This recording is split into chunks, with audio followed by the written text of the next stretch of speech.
Welcome to episode 64 of How About the Huskies. As always, I'm Connor, joined by Matt and Andrew. And today, this is an interesting episode.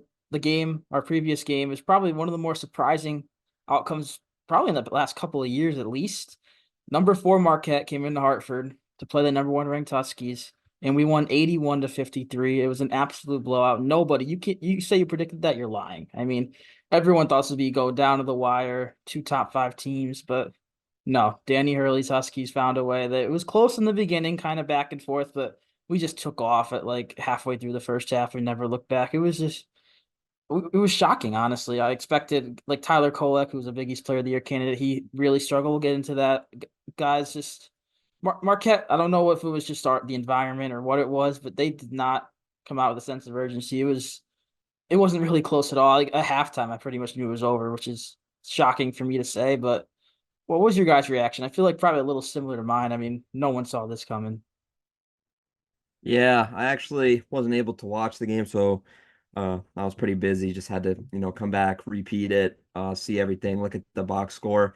And, from a box score perspective, this game was never close. If you remember before the game, last episode, our preview, I kind of made a few points to, what we kind of needed to do. And I think we did those things really well. I'll get into it more later, but um I think that we just executed a great game plan made by Coach Hurley. And I think that's what we've been doing all year. I think if we continue to trust Hurley, we'll find ourselves in a similar position to last year.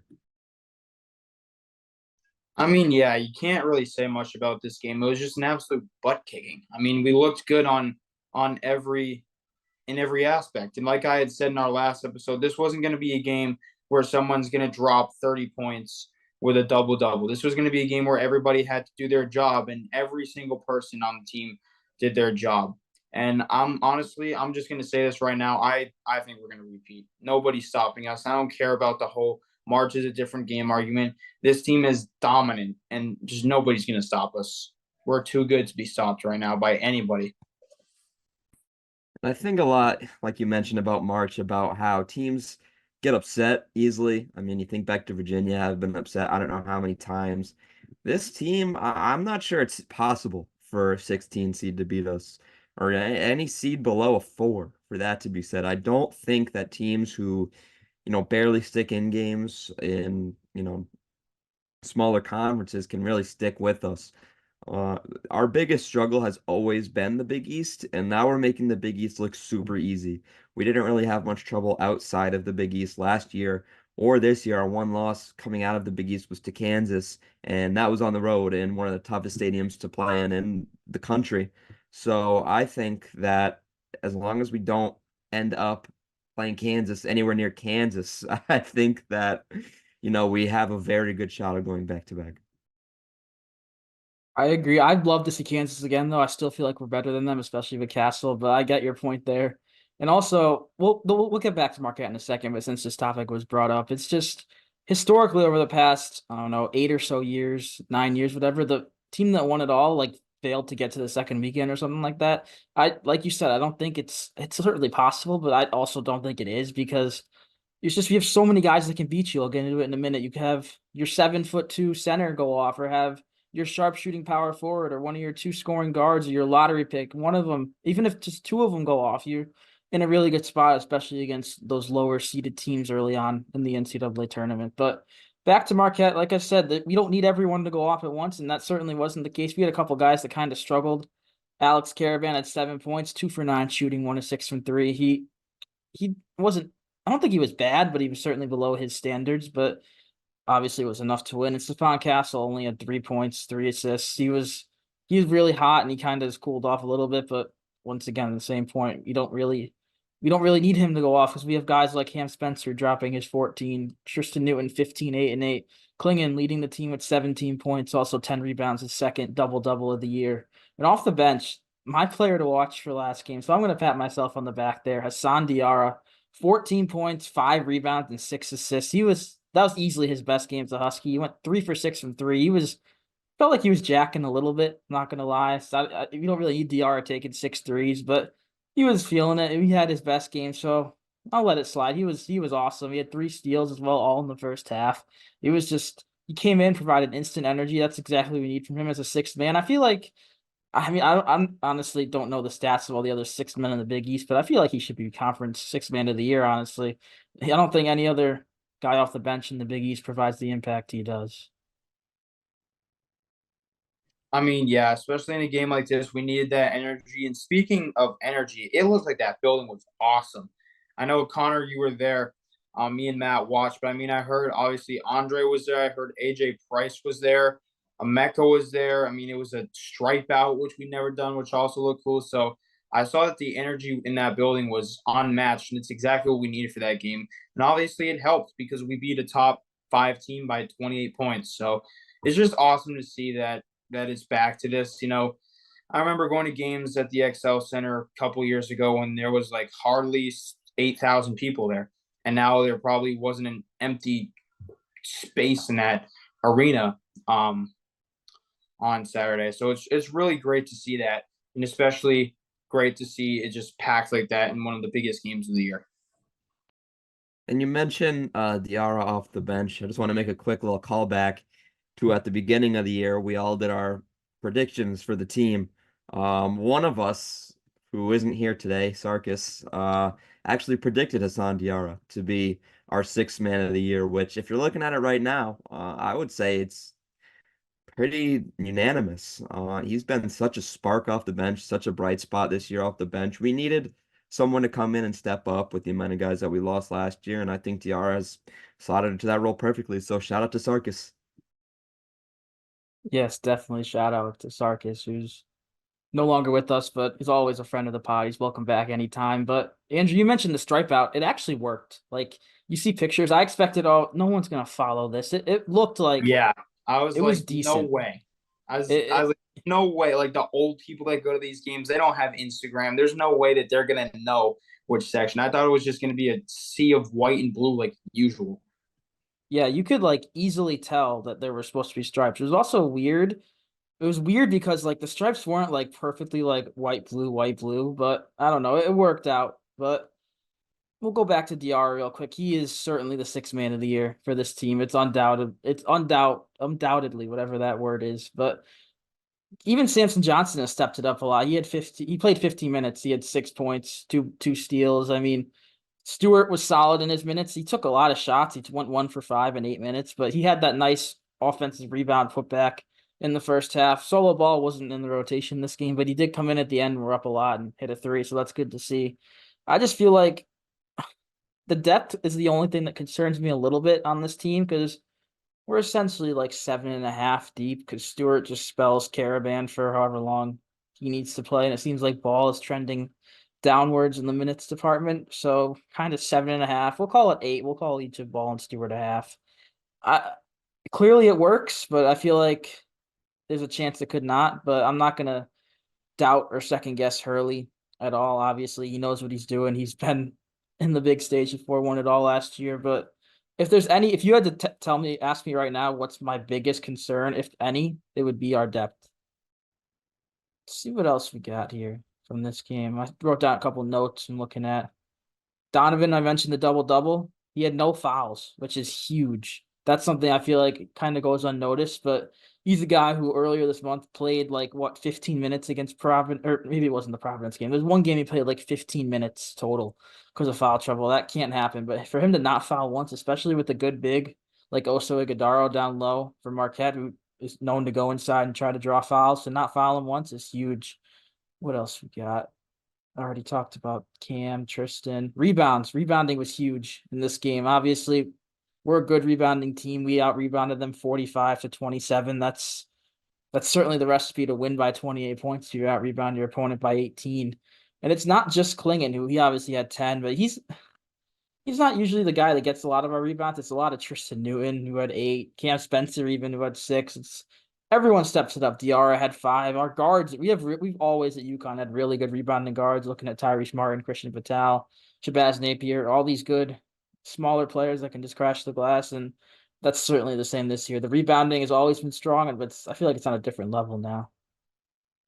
Yeah, and I just kind of want to pat myself on the back here for a minute because if you remember last episode as well, I also stated a game plan which had to be shut down Kolek and Iguodaro and not let them get hot. And we did just that. Iguodaro, outside of his 14 points to 7 and 12, did basically nothing. He had 2 blocks, he had 4 rebounds. He was relatively quiet. Along with Kolek, who we mentioned, Stephon Castle needed to kind of shut him down. Castle didn't have the best game himself, only had 3 points, one three-pointer, but uh, I mean, the difference that he made on the defensive end is invaluable and will continue to be because if you have a 6'5" point guard like Castle out there every night, healthy, playing his hardest, I mean, nobody's going to beat that. And he's going, as a lottery pick for a reason.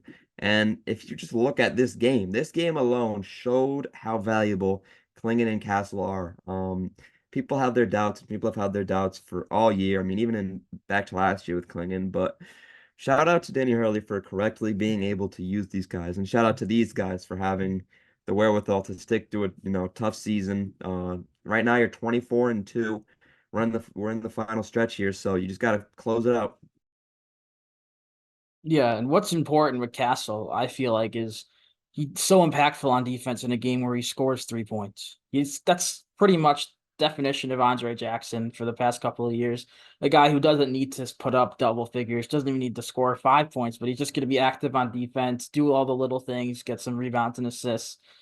Before the year, I feel like we all kind of penciled in. When we were like, we all like replace like who's going to be in what role from last year. You kind of pencil Castle into that Jackson role in the starting lineup, and I feel like he's grown into that really well. But he's also, unlike Jackson, can put up 20 like he's done a couple of times. So he's been huge. I know I personally picked him for Defensive Player of the Year. You mentioned the awards. I pulled up that post. We can go over that real quick and see how we're doing.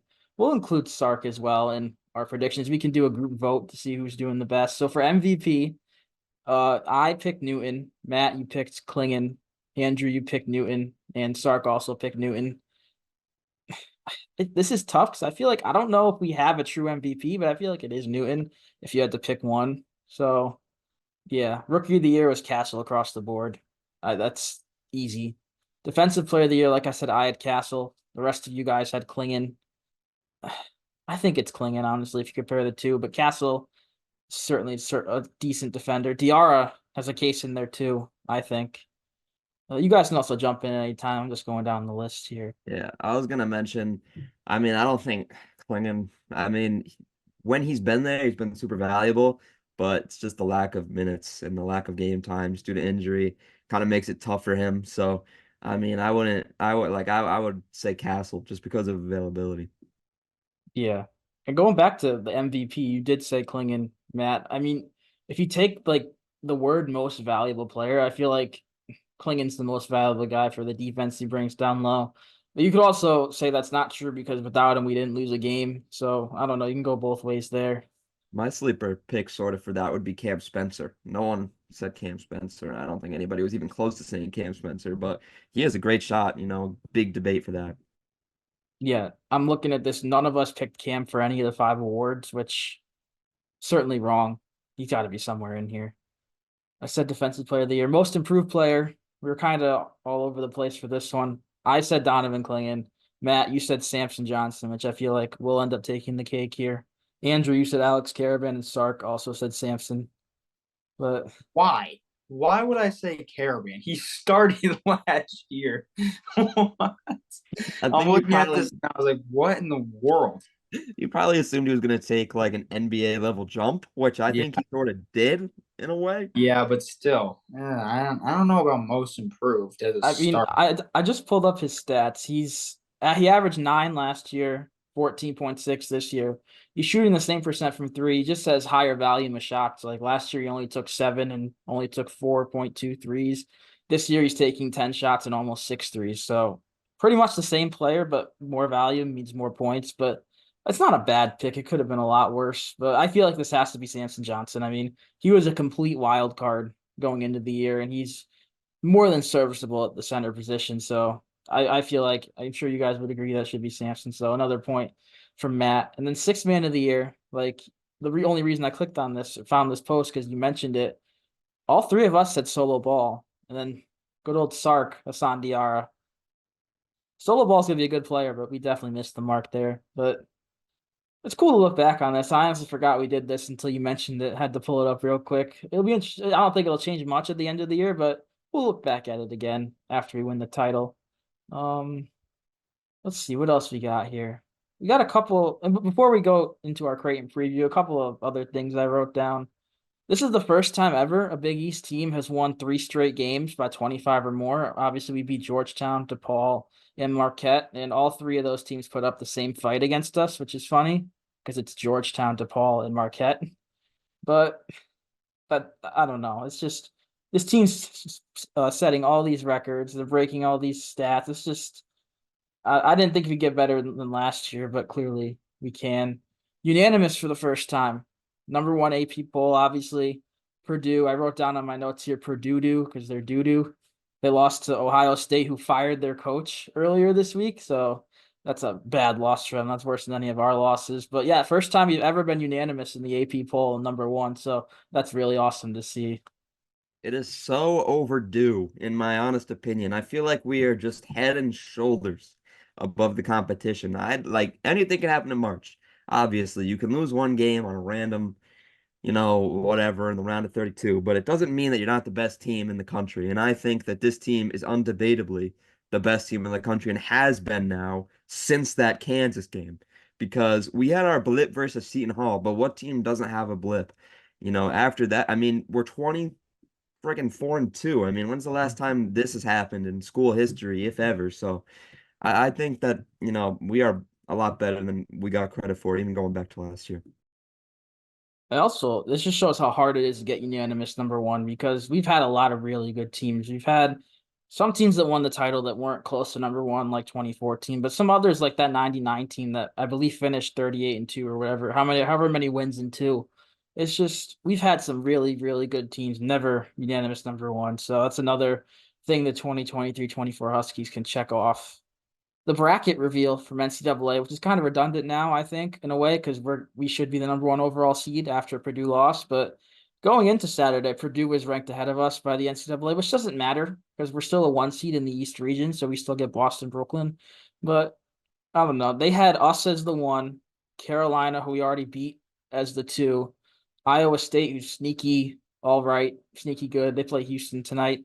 They're at the 3 in the East, and Wisconsin, who's trending downwards at the 4. I feel like I like that path. Obviously, it's not going to be that. If it is, that'd be crazy prediction by them at this point in the season. But I don't know. I feel like that's a fairly easy path, but I feel like any path for this team, the way they're playing, is easy. You kind of hit that on the nose. And I was going to say, no matter what happens, our road is going to be easy. And that's what everybody's going to say regardless. Just got to beat the teams in front of you. We had a whole debate on this before where, we didn't face good competition last year all the way up to the national championship. It's ridiculous. So, I mean, regardless of who we come up against, just beat them. And I hope they leave Purdue at that one because I really want Brooklyn, Boston. I think it'll happen. But yeah, this whole debate on who's the best, like the quad one win, it's so stupid. Like we are clearly the better team. Like we would hammer Purdue anywhere, in my opinion. And I hate the fans that like come into the post and like there's one thing keeping UConn behind Purdue, and it's their quad one wins or some stupid nerdy stat. So look at the teams, man. Like we're so much like Matt just said, we're head and shoulders above everybody else, and I mean everybody else. There's a reason we're unanimous, but please give us Brooklyn, Boston. No flights till Phoenix. Sign me up. UConn fans at every game. Yeah, definitely. That's huge. The no flights thing. But I feel like if we played Purdue, which it should have happened in the regular season, I don't know why we didn't play them, especially in the Gavitt games, the Big East, Big Ten. But I feel like we're better than them, especially because they're Edie and then everyone else. But we have an Edie stopper and a guy who's almost the same size as him and one of the best defenders for big men in the country in Klingon. I feel like if you take out that matchup, our supporting cast, if you will, is significantly better than Purdue's, even though they got some solid guys. But the way we've been playing, I'd take our guys. I'll say 9 times out of 10. There's always, like you said, there's always gonna be a blip in there. Couple more things till Creighton. Something very interesting that came out. I believe it was Saturday. It might have been Friday. I don't remember. But College Game Day is coming to stores next weekend for the Villanova game. That's interesting for a reason because obviously we all know the media deals. The ESPN they don't really have Big East. They don't prioritize it. We're a Fox conference, Fox Sports, Fox National. So it's not every day you see ESPN Game Day travel to a Big East school, but I don't know. It's long overdue. We're the best team in the country. And I don't want to say ESPN's like I don't know, it's weird. It's like not that they're giving in, like, oh, we shouldn't go here, but we kind of have to. But I don't know, it's gonna be really cool for like the students and everything, just to see the pregame show for the day of college basketball at Campbell Pavilion and against Villanova, which even though they're not as good as Villanova teams have been in the past, like probably even before since we got in the Big East, like when they won titles, but it's still a national name and one of our biggest rivals in the conference. So it should be a great game, night game at Campbell Pavilion on a Saturday. I don't remember the last time we had that, or at least had that wasn't against like Tulane or something. But yeah, college game day coming to stores. And I mentioned Tulane. That reminds you of an era, the AAC. Who was our coach? Who was our coach in the AAC? Let's play a game for most of it. Coach Kevin Ollie. Coach Kevin Ollie, who is no longer with us, but he's now the head coach of the Brooklyn Nets, or at least interim head coach of the Brooklyn Nets. Obviously, I don't know. It's good, obviously good for him. I'm not going to say anything negative about that. He certainly worked for this position out after us. He was at OTE, Overtime Elite, and then I believe this season he took a spot with the Nets as an assistant, and now they fired their head coach because they're not doing so well, and he's taking over head coach for the rest of the year. He's always seemed like a guy that's more of an NBA guy than a college guy. I feel like the recruiting wasn't his strongest area, which obviously you get, I mean, I guess a little recruiting in the NBA for free agents, but not really at all compared to college where you got to like build rosters. But yeah, I figured he'd be an NBA head coach at some point. I mean, maybe the Pistons job when it opened up or something like that, but I don't know. It's just still weird to say, especially because how his time with UConn ended, how he was like clearly on the downhill going down. He ended like last year was like 14 and 18 or something. It's just to see where he was then and now less than what 6 years later, he's an NBA coach. It's just a little mind boggling, but good for Kevin Ollie. I mean, yeah, I'm not going to say anything negative about the guy. Obviously, you're watching this podcast, you know UConn basketball, you know how things happen. But about the game day thing, I think it's really cool for people that have stuck around all 4 years, like especially the students, like our good friend Kyle Garab. Like he's a senior, he's graduating. And I think it's really cool because obviously we won the championship last year, but there were 2 years before that where we were first round exits. Um, I think it's really cool for those people who stayed around as students to get this like reward in their last semester. And I think it's just really cool to bring a lot of attention to us because obviously even though we're better than all of them, the big media platforms are still going to talk about Kentucky and Duke, even though they're overrated as hell. And they'll never really spotlight us because we're not that bright name and bright lights, even though we are a blue blood. But I think it's really cool that they're coming, and I think it's going to bring a lot of light to us. And I think it's awesome in general that game day is coming back to stores because when the heck was the last time? Like 2009? I do know that I believe the first ever game day in 2005 was there. We've certainly had it since then. I don't know when the last one It's was. been a long time, but I just think Hmm. it's really cool, and I really wish I was there to see it. But I hope that everybody that goes has a great time because it's very cool to see. Yeah, I just wanted to touch back on the Ollie thing one more time before we moved on to. We're kind of jumping all over the place here, but we were kind of chopping it up before the podcast. Connor and I don't know if Andrew you were here yet, but we were kind of going back and forth on whether or not the recruitment was his fault. Was it more his fault? Was it more the Americans' fault? And I think that debate still kind of holds up. I don't really think there's much proof outside of our last year in the American where we were on a great run there, beating three ranked teams a month. But but before that, it was kind of just like up and down. I mean, in my opinion, James Booknight was kind of the one who started to turn us around. I don't know if that's, the ultimate truth. If people looked at book night and thought, hey, like I could be just like him, or whatever the deal was. But it really is interesting to me, at least, how much changed right when we left. And I think Ollie, I mean, you don't win a national championship from being a slouch. It doesn't happen. So I think he definitely, has the X's and O's down. He might not be the most personable coach, come into your home and meet your family kind of guy, but he's a basketball coach. And I think that's, why he's going to do good in the NBA. Yeah, I agree. I feel like you mentioned book night was kind of the turning point. I feel like Ollie's last, we'll do it like a slope. Hopefully this is right, like mirrored on the camera. But we were up here after winning it all, slowly going down. Then Ollie's fired. Then Hurley slowly going up, and now we're outside on the roof. But yeah, all in all, we'll close this point. Happy for him. It's overdue. I don't know if he'll keep, maybe if he does good enough and keeps the job. It's just an interim position. He's only guaranteed the rest of this season. But we've seen interim head coaches around basketball get hired. So hopefully it's the start of a new journey for Kevin Ollie. And this has been one of our longer episodes. We're just now getting into the Creighton preview, which is I'm sure why a lot of you clicked this video, but this is going to be one of our toughest tests of the year, maybe outside of Kansas so far. But number 15, Creighton on the road. It's a top 25 team away from UConn or not neutral. So we're going to start out with another guessing game with you guys. Do you guys know when the last time, we'll just tell you a year, the last time we won against a ranked team on the road? Any guesses? My best guess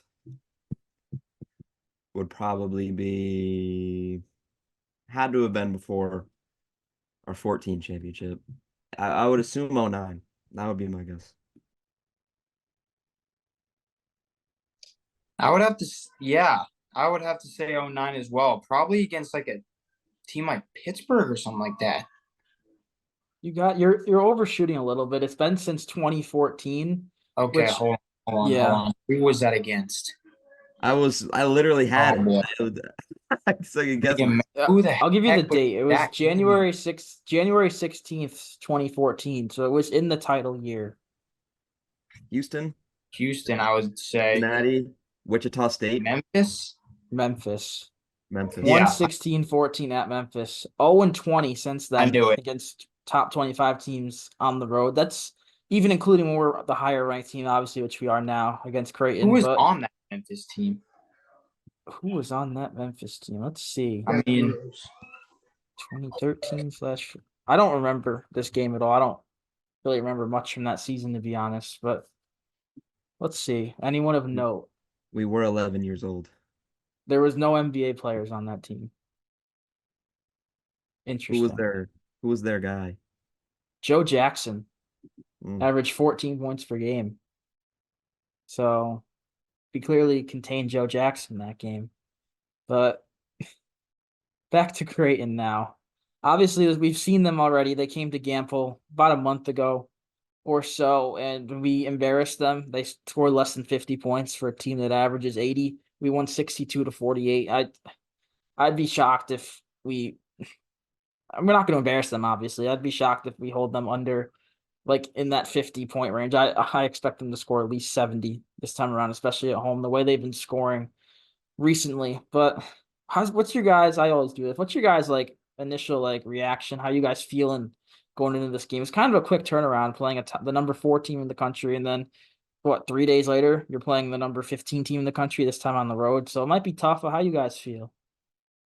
In my opinion, and this is my brutally honest opinion, as long as Stephen Ashworth is starting, I do not think they have a chance of beating us. We are just way too versatile. We are way too big, way too strong, and I mean we hit from all cylinders. I just don't think someone that small can really start a game for them and, make a massive impact. Last game he shot 5 of 15, 2 of 8 from 3. He had 14 fraudulent points. So I don't know if I'm just being a hater or if this is, just the truth. But with our starting lineup, I don't think there's a chance that someone who's 6'1" comes out there and really helps them at all.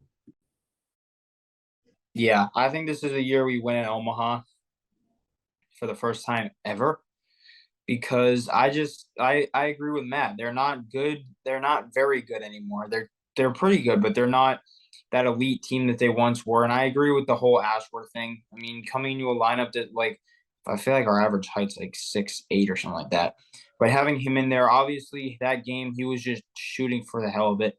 But I think we're the much better team, and fans can only take you so far. It'll be a closer game, obviously, than last time, but we'll handle them. I think no problem in the end. Yeah, historically, like you said, we've never won at Creighton. We've only played what 3 games there, if I'm not mistaken, maybe even two. I lose track how long you've been in the Big East. But with Creighton, they don't have a lot of depth. Last game, they had 4 guys play at least 37 minutes out of the potential 40 in a game they won by 20.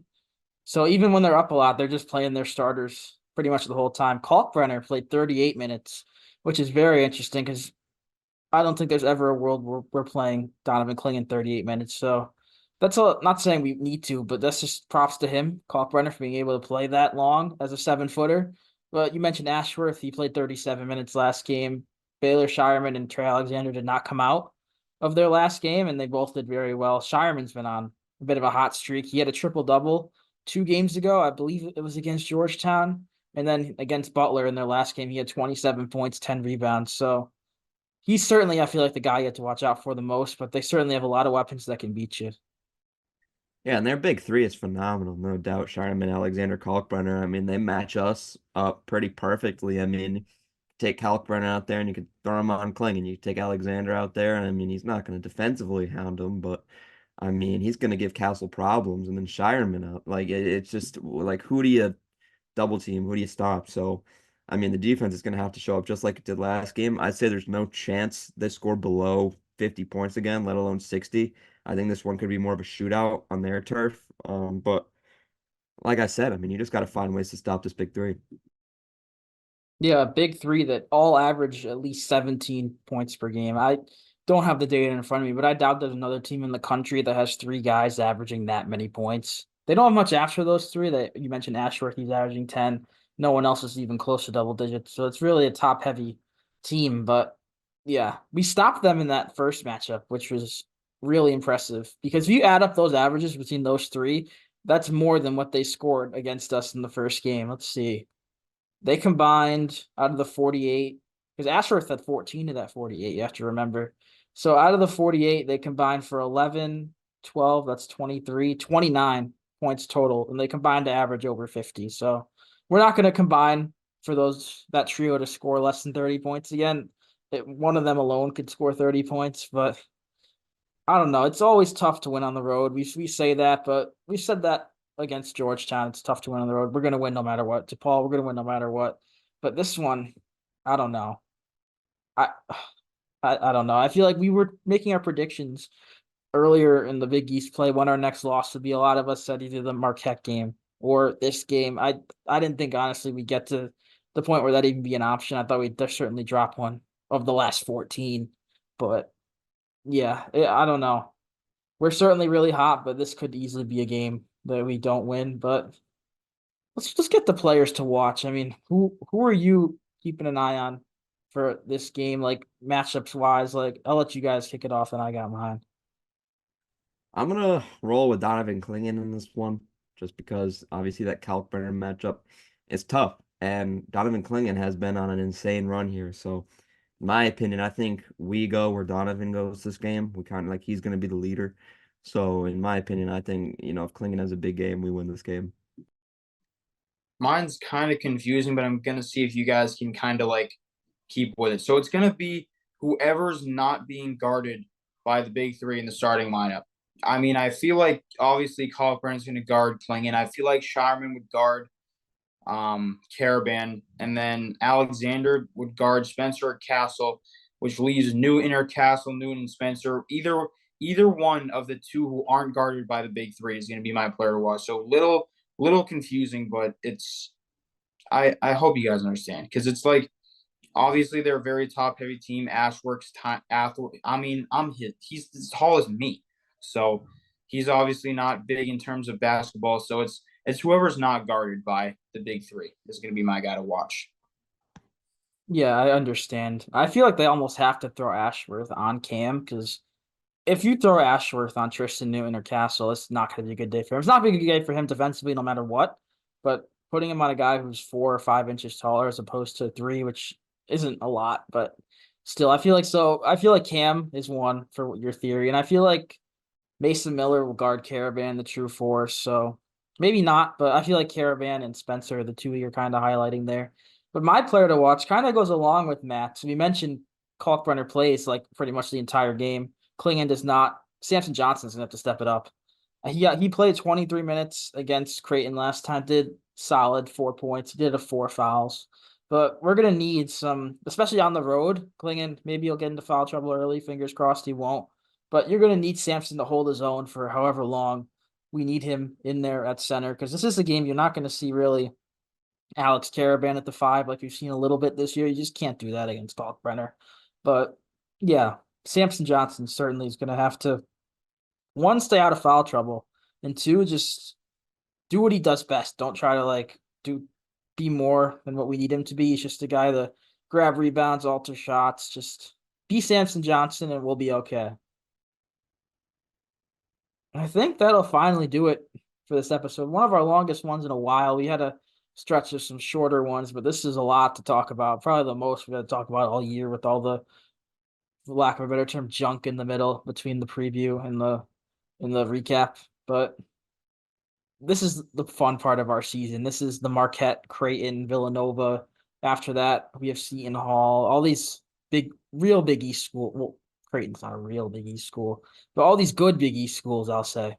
We've been waiting for this. We're done with the DePauls. We're done with the Georgetowns. It's just all high competitive basketball the rest of the way, and I'm excited for it. Even win or lose, I'm just excited to see the Huskies play because they're entertaining. There's no arguing that. I mean, they're gonna put up a fight no matter what. We haven't lost at full strength. They're not gonna lose against Creighton. I'm not even gonna put that thought in my mind. But yeah, I think that'll do it. Episode 64, which is crazy to say. Episode 65 up next. We'll certainly recap this Creighton game and preview the one against Villanova a little more in depth. That was a close game against Nova last time, so that preview should be interesting. But yeah, until then, thanks for watching.